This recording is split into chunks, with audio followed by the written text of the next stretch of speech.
The earthquake and aftershocks that rocked Mexico City in 1985 were a major disaster. Hundreds of buildings were totally destroyed. Thousands of people killed. And hundreds more trapped. The wall fell on top of me. I tried to protect myself, and a huge block came toward me. I tried to get out in 20 ways, but it was impossible. The only thing I saw was a horrible darkness. It took 26 hours for the rescuers to find me. Those hours seemed an eternity.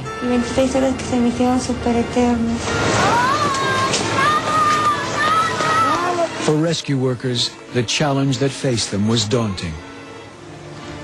I personally never imagined that I would see or experience anything that I saw or experienced in Mexico City. And as I looked around in every direction, all I saw was gigantic buildings in a heap of rubble. Doug Copp saw these scenes of devastation on television. Small hammer, you can break that away and... He rushed to Mexico City to volunteer in the rescue efforts. He's been working disasters around the world ever since. One Doug Copp went to Mexico and a completely different person left. I dropped everything I planned to do with my life and completely changed course. Despite the dedication of people like Copp, many rescuers in Mexico paid a high price for rescue their help. operations.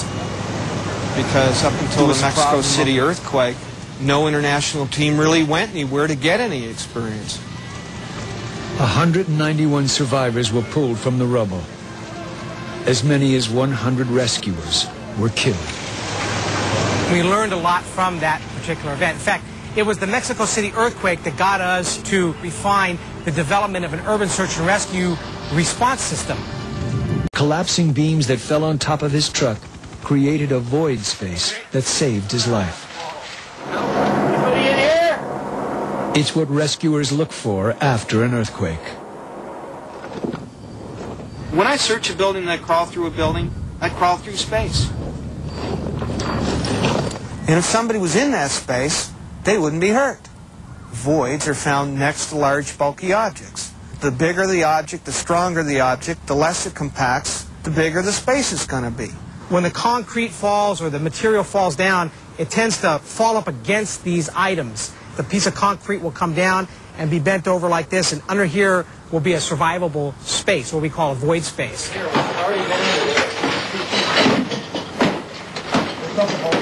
But finding these spaces can also be dangerous.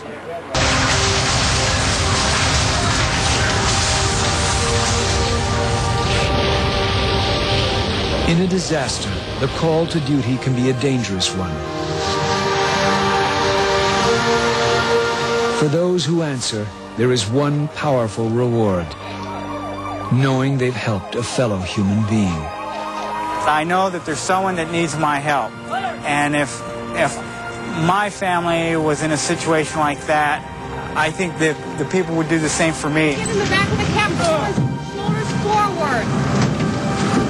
I found out that every single experience in my entire life could be brought to bear to make me more successful at saving lives. I knew why I was put on this earth. The earth can shake anywhere, anytime. Where will rescuers be called next? Out of the destruction comes new understanding about how to live with nature.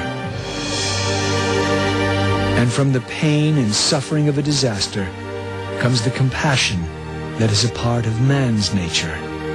People come out of the woodwork. Doesn't matter whether he's a ditch digger or a barber. He'll come out and roll his sleeves up and go to work, and you come back 2 days later, he hasn't stopped. 3/4 of the rescues that took place in the earthquake in Kobe were done by volunteers. A special Inside Edition. Your first look inside the darkest place on Earth, deep in the wreckage on hands and knees. Hello! Crawling through hell, searching for someone alive. Keep pounding!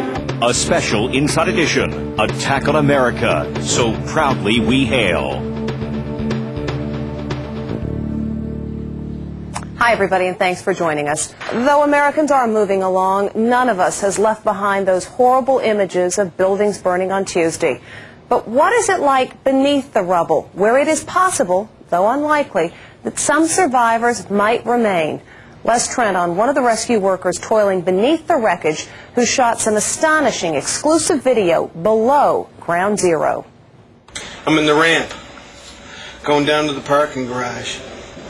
We're in quite deep. These are the first pictures of search crews underneath the World Trade Center desperately looking for survivors. Going down here. For the last few days, we've gotten used to seeing the devastation and destruction from above. But rescue worker Doug Copp got below the World Trade Center where victims could still be trapped. For 16 years, Copp and his American rescue team have traveled to disaster sites all over the world. I work for the victim. It is my duty and my responsibility to do every single thing I can possibly do to rescue them, to get them out of that. Copp says surviving a building collapse is possible, even one as devastating as the World Trade Center. That's because when structures fall, spacious air pockets called voids are created where people can survive for days. If there's people in those voids down there, and I'm allowed to have my team members here to go do it, we will be saving them. His first night at the World Trade Center, Copp was fortunate to find a hole in the rubble that led to a large underground void that Copp believes was once a huge underground parking lot. It is now unrecognizable, a pitch-dark maze of twisted pipes and concrete. There's another void up there. For 20 minutes, Copp and a crew member, along with 2 police officers, searched for any sign of life. Hello! Copp was encouraged when he thought he heard some banging. It's right up in there. Keep pounding. So I checked the pipes and said, hello, are you in there? And the sound goes down through the pipes. If the pipes go far enough inside, they'll hear me. If you're trying to signal us, hit 3 large hits. If you're trapped inside pitch black dark, buried alive, and if you hear someone saying, anybody in there, you better believe, okay, you're going to be responding very loudly, yes, I'm here. Unfortunately, the noise they heard was most likely from crew workers above. But Copp is not giving up. I'm expecting that people can survive inside there for 12 days without food and water. Copp says he's been to over 100 disaster sites and believes you have a chance of surviving if you know what to do. If you can't escape the building, position yourself next to but not under a large, sturdy object. This could create a void. If you get under something that's crushed, you're crushed. If you're in a void, you don't get crushed. You survive. Don't get in an elevator. The rails for the elevator will break and snap. The bolts will come out before the rest of the building falls down or is damaged. Know all exits and stairways that can be used as an escape route and evacuate immediately if possible. Many of the survivors at the World Trade Center were people who knew the way out. If the buildings wouldn't have been evacuated, how many tens of thousands of more people would have died? And carry a cell phone on you at all times. The cell phone thing was great because we could still communicate. That meant we could be more effective. That meant we could save more lives. They would take me right over there. And as long as there are possible survivors at the World Trade Center, Doug Copp will be digging, working to find them wherever they may be. On Sunday, rescue teams got to the lowest level beneath the towers to the New Jersey commuter train station about 80 feet down.